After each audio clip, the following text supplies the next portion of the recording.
Hey, good evening, everyone. My name is Catherine, and I work with SEB Housing. So this is the information session for the 3 affordable single-family homes being made available at Greystone Village in Kingston. Just going to turn I think my volume should be all the way up here. So the purpose of this session is to give a little bit of background information on these homes. I'll also cover the eligibility and lottery processes, the application, and what to expect after the lottery. If you have any questions during this session, you're encouraged to either type them into the Zoom chat feature, or I'll be asking throughout the presentation if anyone has any questions, and you can unmute yourself at that time. When you came into the meeting, you were muted just to make sure that any outside noise is kept to a minimum. Because this is a live session as well, it is being recorded and will be posted to SEB Housing's YouTube channel in case anyone who wasn't able to join us tonight has any questions.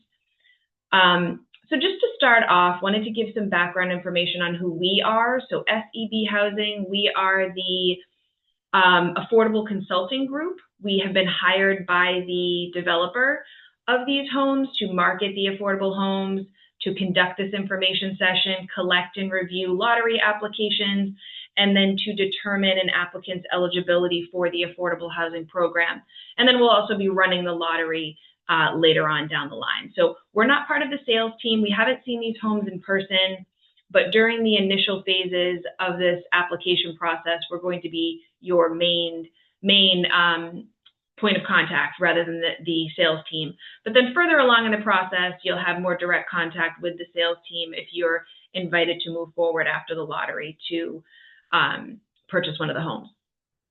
So there's a few broad steps in the process. The first is applying for the affordable housing program. You'll be in touch with SEB Housing during that time. We can answer any questions you have on the lottery application or the affordable housing program.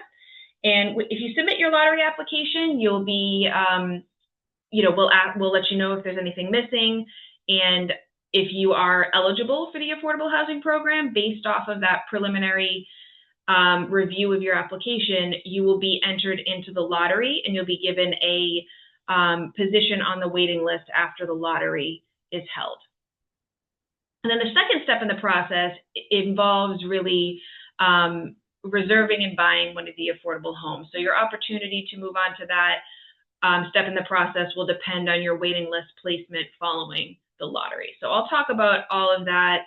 If you haven't already, you might want to check out our information packet that is available on our website. If you go to sebhousing.com, our website has a page specific to the homes at Greystone Village. So if you selected I want to buy from our home screen and you selected Greystone Village, you'll be taken to a page specific to the property. And that has a downloadable version of the information packet as well as the lottery application. And it also has a PDF that is a template sample deed rider. And that is a document that will be finalized closer to closing on one of the homes. And I'll talk a little bit about that in a few minutes as well. But those three things are there for you to be able to, those three pieces of information are there for you to be able to review them. And the information packet contains most of the information that I'm going to be covering during tonight's session. But if you are interested, I would suggest that you review that even if you are watching this session right now. So there's a few ways to apply for this lottery. You would need to complete that lottery application, and you can send it back into us in one of several ways. So you're sending that into SEB Housing. The first page of the application has different ways that you can send it back to us. You can email it to us. Most people scan it back to us or email it as an attachment, and that's sent to info@sebhousing.com. If you have access to a fax and you want to fax it over, you can do that. Our fax number is listed on the first page of the application. If you live in the Needham area or you're going to be in that area, we do have a physical office in Needham, and there's a secure drop box there that you could drop it off at. And then you can also submit it by regular mail. So there's a few ways to get it into us. So pick whichever one of those options works best for you.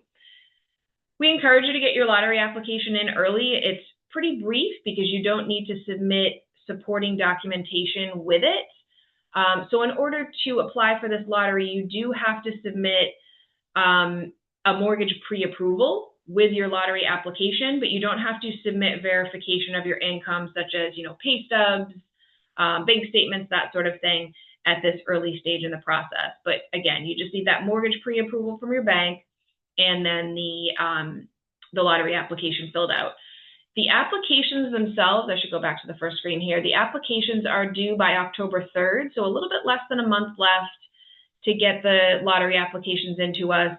Applications would need to be postmarked or delivered by that date to be eligible for the lottery. You don't need to be a resident of Kingston to apply for this lottery. There is going to be local preference for 2 of the homes. So I'll touch a little bit more on that in a few minutes, but it shouldn't deter you at all from applying if you don't qualify for local preference, because we never know how many people are going to qualify or how many Kingston residents are going to be in this lottery.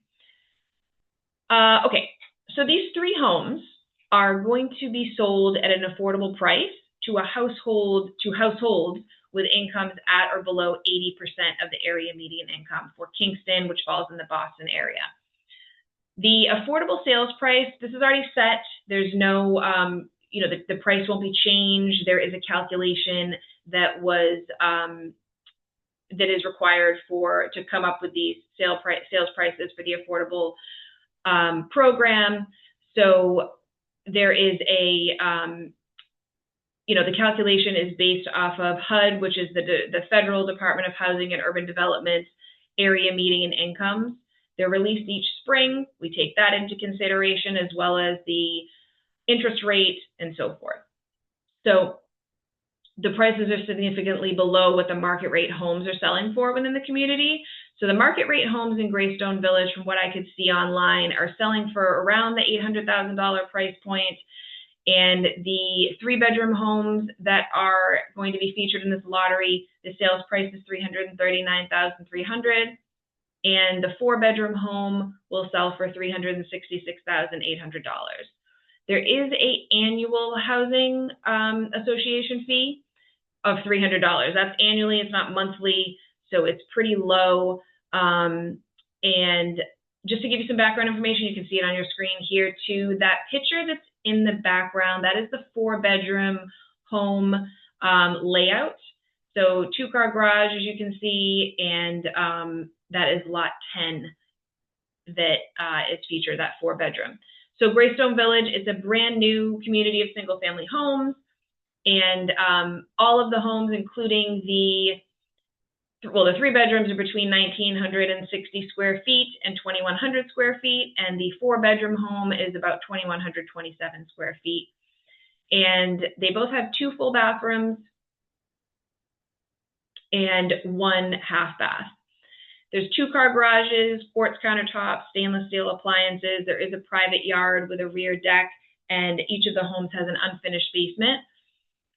We've been told that there's hardwood flooring in the in the kitchen, and then there's also carpet in the living room, bedrooms, and the 2nd floor areas, and tiled bathrooms.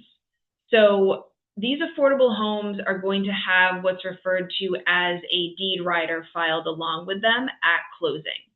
So again, it's only going to be households who qualify for the affordable housing program that are able to purchase these homes.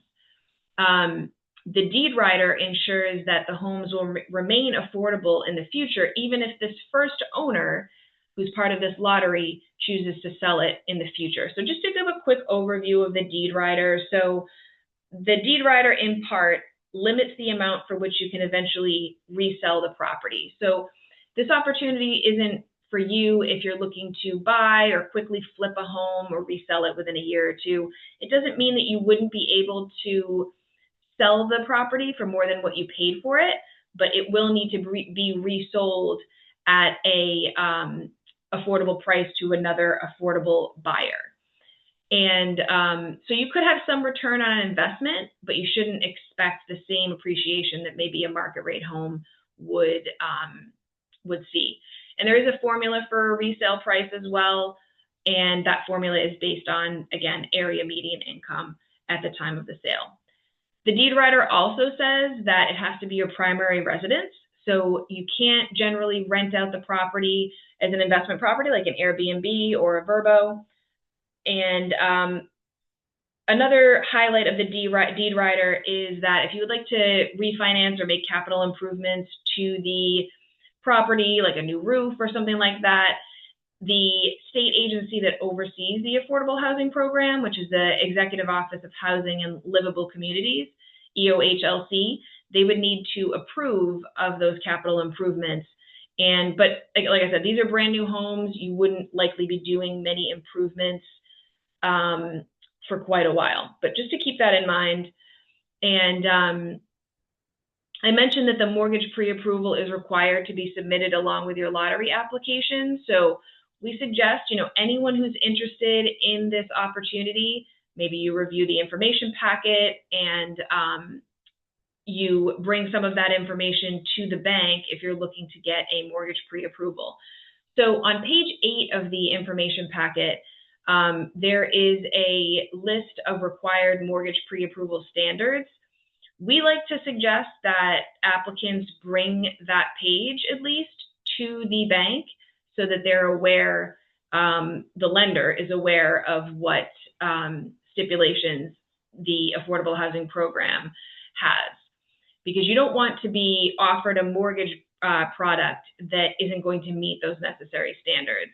Same with the deed rider. That PDF of the deed rider template that is available on our website under under Greystone Village's website listing. The information in that deed rider can be problematic for some lenders. So certain loans aren't going to accept all the terms of that affordable housing deed rider. So, for example, the loan needs to have a fixed interest rate throughout the entire term of the mortgage. It also can't be an FHA or a VA loan, since those types of loans don't accept the deed restrictions. So you don't want to be in a situation where you go to the bank, you get your pre-approval, but they're basing their pre-approval off of information that is not correct for the Affordable Housing Program. So just make sure that they have all the information up front so there's no disappointment later on if they're not able to secure the mortgage for you. And then kind of along those same lines, we always like to mention that in our experience, it has not been possible for applicants to successfully close with Bank of America as a lender for the Affordable Housing Program. So we recommend you don't use them for your pre-approval or mortgage because their mortgage products don't seem to be suited for affordable homes. But with that said, you can choose any lender or bank you would like. We just strongly recommend that you choose a lender that has experience with affordable housing programs. And also on page 8 of that information packet, you're going to see that there is a link. So there's a website there directing you to the Massachusetts Housing Partnerships website. So that's a nonprofit, but it's a great resource for you to find lenders who are familiar with affordable housing. So I've been on the site and they have just a ton of banks represented there. A lot of people at those banks have affordable housing experience, so you shouldn't have any trouble finding someone who's close by. For this affordable housing opportunity, the mortgage pre-approval standards state that you have to provide a down payment of at least 3% of the purchase price. Half of that, so 1.5% of the purchase price, has to come from your own funds. So your final mortgage amount can be up to 97% of the purchase price. That was just a quick overview of the 3 main points of the deed riders. Anybody have any questions yet? I'll move on to eligibility requirements for the Affordable Housing Program if not.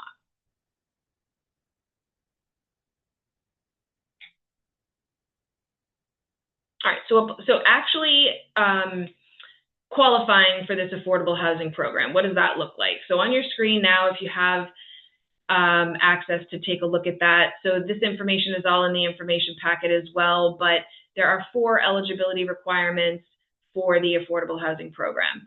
The first is that everyone in the household has to qualify as a first-time home buyer. And there are a few exceptions to that, which I'll talk about in a minute. But even if someone in your household qualifies for an exception, they still need to have sold their current home prior to closing on an affordable home at Greystone Village. The second eligibility criteria, which we've talked a little bit about already and we'll talk more about, is that a household's income and assets have to be below the maximum allowable income and assets for the program. Those amounts are on your screen now. And again, I'll talk more about those in just a minute. The third eligibility criteria is that you have to be pre-approved for a mortgage, so you have to have that document submitted with your application. And then fourth, this doesn't come up very often, but applicants can't have financial interest in the development or be a related party. So if you work for the developer or the sales team, that would be a conflict and you would not be eligible for this lottery.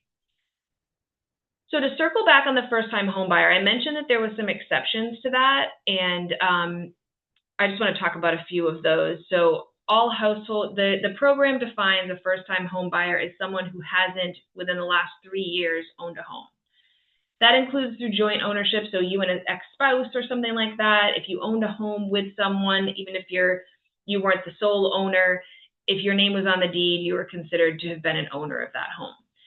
There are 5 exceptions that the program makes to the first-time homebuyer rule. Those are listed in the information packet. The 3 exceptions that come up most often are someone that is referred to as a displaced homemaker, so someone who hasn't worked outside the home for many years, but they've been caring for the family, the home, and they owned a home with their partner, but now they are no longer owning that home. They're off the deed because of a separation or divorce.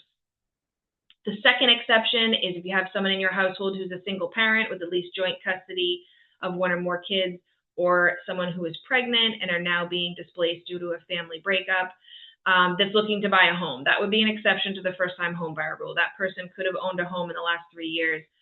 And then the third exception that I wanted to talk about briefly is just an age-qualified household. So someone who is over 55 and that person has sold a home within the last 3 years in order to purchase an affordable property. So if you have someone in your household who qualifies under those exceptions, you could still potentially be eligible for this lottery, even if they have owned a home in the last 3 years.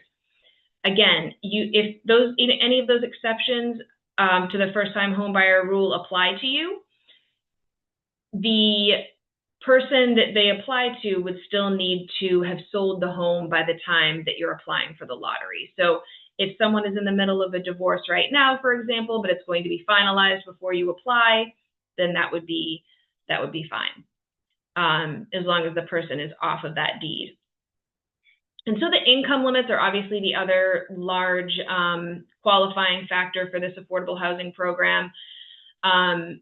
Maximum income limits are set by the household size, as you can see here. So if your household has 4 people, the total household income for everyone in your household needs to be below $132,300 in order to qualify for the affordable housing program. And as you can see, it goes up or down from there based off of how many people are in your household. And these are program maximums, so they're set by HUD each year, Housing and Urban Development. So you're not required to verify your income when you submit your lottery application. You're just self-reporting what your income is when you fill out the application. You obviously, it's in your best interest to make sure that it is accurate, so make sure that you are counting income from everybody in the household, not just wages, but pension amounts, Social Security, anything like that needs to go on there. And to give you a basic overview of how the income will be counted for your household, it is counted as a projection of your income over the next 12 months.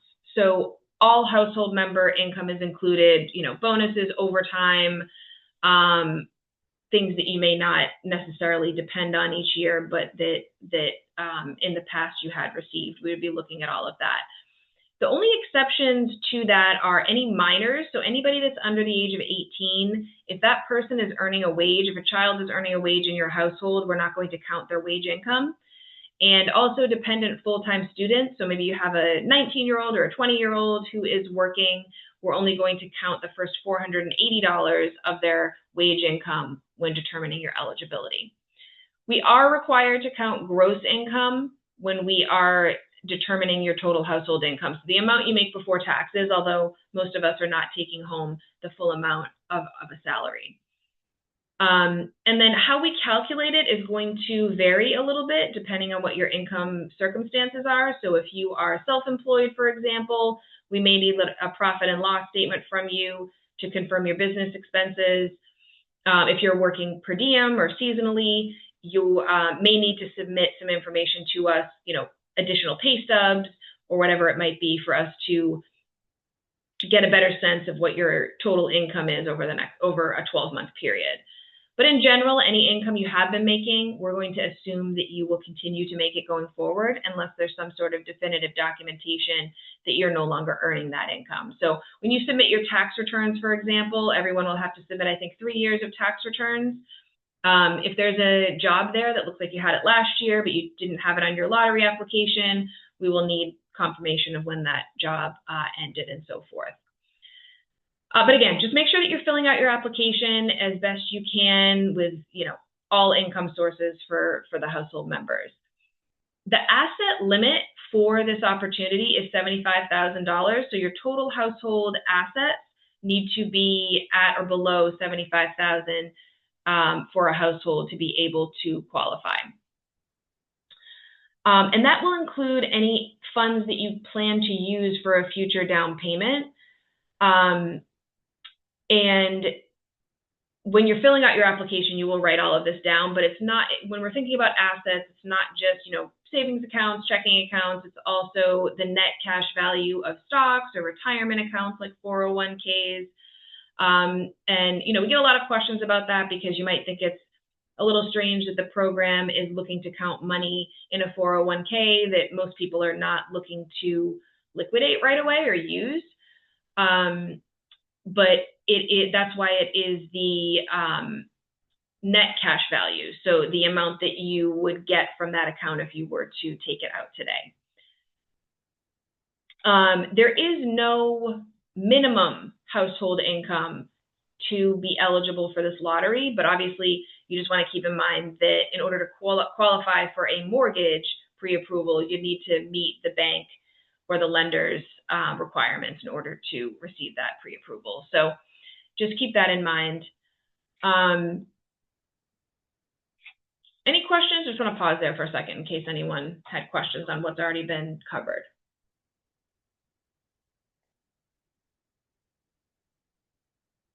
All right, and lottery itself. The lottery will take place on October 20th, so that's a couple weeks after the application period closes. So again, get your applications in if you are interested in this opportunity. Once you submit your application, we're going to let you know if anything appears to be missing or is incorrect, and we will give you a chance to resubmit as necessary. If you're found to be eligible for the lottery, you'll be given a lottery application number that's in the form of a series of numbers. So that is the number that will be drawn during the actual lottery. It's just meant to be an anonymous identifier, so your name isn't called out during the lottery drawing. It corresponds with the order in which your application was approved. So if you're the very first person to submit your application and be approved for the Greystone Village Lottery, your lottery application number would be A.001, for example. When you get that email confirming your lottery application number, it's also going to that email is going to confirm whether or not you reported to qualify for local preference. So if you self-reported on your application that you believe your household qualifies for that local preference, you will need to submit verification that you live in Kingston, if you work full-time in Kingston, or if you have a child attending Kingston Public Schools. Local preference could apply to you if any of those sound familiar, if any of those apply to your household. And the waiting list for the 4-bedroom home and also the waiting list for one of the 3-bedroom homes will have local preference. What that means is local preference households will have a higher position or a more favorable position on the waiting list for those 2 homes when compared to households of the same size who don't have local preference. Again, we don't know how many people are going to actually qualify for that preference, so it shouldn't be a deterrent for you if you don't live in Kingston. Also on your lottery application, you will have indicated your household type, and that's either 1, 2, 3, or 4 in this case. All household types can apply for the homes. Type 4 households are going to have priority for the 4-bedroom homes. That means that type 1, 2, or 3 applicants are going to be behind all the type 4 households on the waiting list that's established for the 4-bedroom home after the lottery. If you're a type 3 household, you're going to have the same priority for the 3-bedroom homes as the type 4 households. There's a little more information in the information packet on that, and I encourage you to take a look at it just because the waiting list page, I think it's usually page 11, gives you some information on how each waiting list is sort of ranked and the priorities in there. So when we actually hold the lottery on October 20th, attendance isn't required. Everyone's going to be notified of the results of the drawing, and you're not going to know during the drawing itself if you're the first person on any given waiting list, because we still need to sort by priority, household type, and all of that. But during the lottery, it's going to be the same setup as this, the Zoom session with a screen share. You'll be able to see the drawing happening in real time, and all of the lottery numbers will be chosen or be selected or drawn. Sometimes when you think of lotteries, you think, if there's only 3 homes, they're going to pull 3 numbers, and those are the people who are going to buy the homes. But that's not really how these types of lotteries work. The lottery is held in order to establish the waiting lists for the homes. So it's an order of priority, but the top 3 households are not necessarily going to be the ones who end up purchasing the homes because of a variety of factors, whether or not they're eligible or if they drop out later on in the process. So to give you an example of that, of why you might not know during the lottery drawing whether or not you're at the top of the waiting list. So to give you an example of that, if the type 2 household is drawn first in the lottery, that type 2 household is still going to be behind all type 3 and 4 households on the 3 and 4 bedroom home waiting lists. So you shouldn't be discouraged if you're further down, if you're 4th, 5th, 6th, you still may have the opportunity to move forward and purchase one of these homes. Following the lottery, so on October 20th, later that evening, you will be sent an email with the waiting lists. We try to compile everything after the lottery and sort everything right away so you don't have to wait. And you'll know at that point when you get the email post-lottery whether or not you'll be moving forward in the process and when you can expect to be in touch with SEB Housing for next steps. You'll have about a week to 10 days to get the required information into us. At that point after the lottery, that means getting pay stubs into us, tax returns, that sort of thing, because remember, in order to apply for this lottery, you don't need to submit any of that income information, but you will after the lottery happens if you're one of the top households. And then, there's a lot of information that's required. If you don't have everything into us all at once, don't worry about that. We work with you to make sure that, you understand what's missing and we get a completed application from you in due time. So what happens after that is if you're ultimately found to be eligible for the affordable housing program after the lottery, after we've reviewed your finances, your tax returns, all of that, our next step at SEB Housing is to send your file to the State Department who oversees the affordable housing program. I mentioned that's EOHLC, and they're going to do a file review and give us the green light, hopefully, that they also agree that you're eligible and you can move forward in the process. So once they have approved your application, the process becomes much more similar to if you were purchasing a market rate home.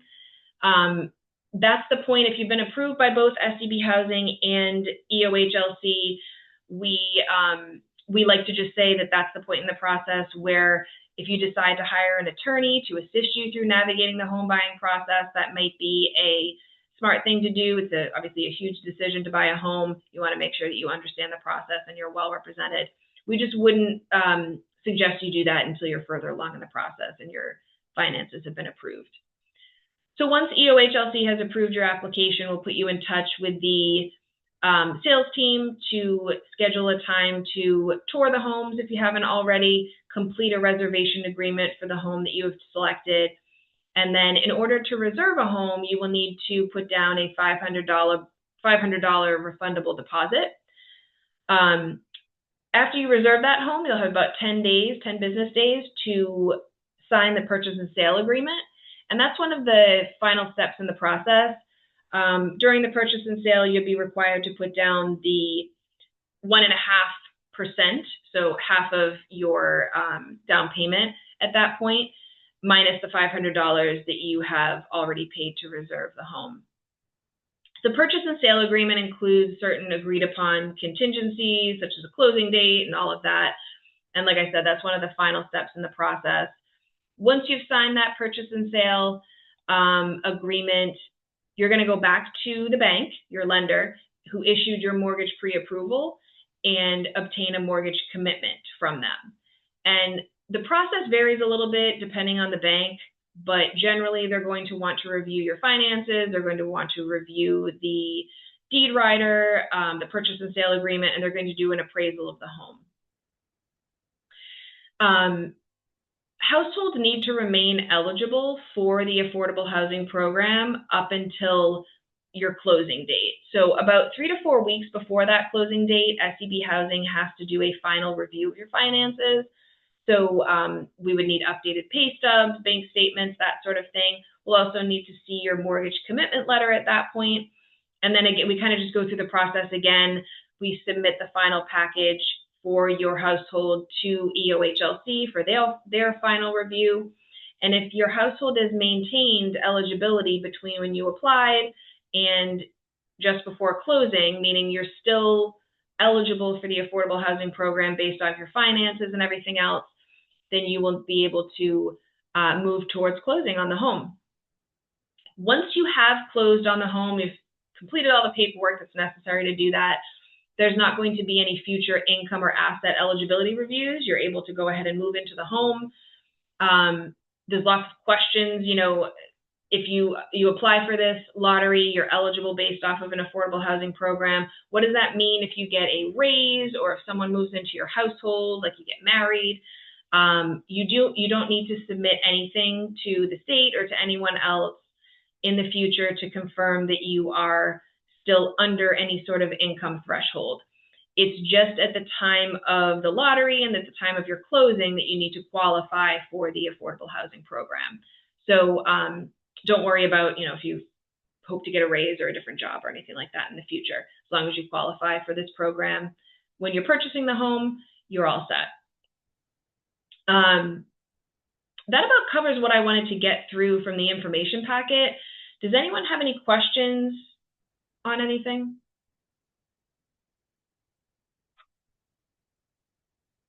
I just put this back to the first slide here because the application deadline is October 3rd. So if any questions come up between now and then, feel free to email us at info@scbhousing.com. That's the quickest way to get in touch with us, or you can also call us at this number here.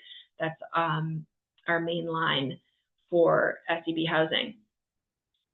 And we look forward to hearing from you, getting your application. And again, if you have any questions after the fact that you didn't think of tonight, please reach out. Thank you all for joining. Have a good evening. Thank you very much. Appreciate it. Thank you. Have a good one. You as well. Thank you. Bye.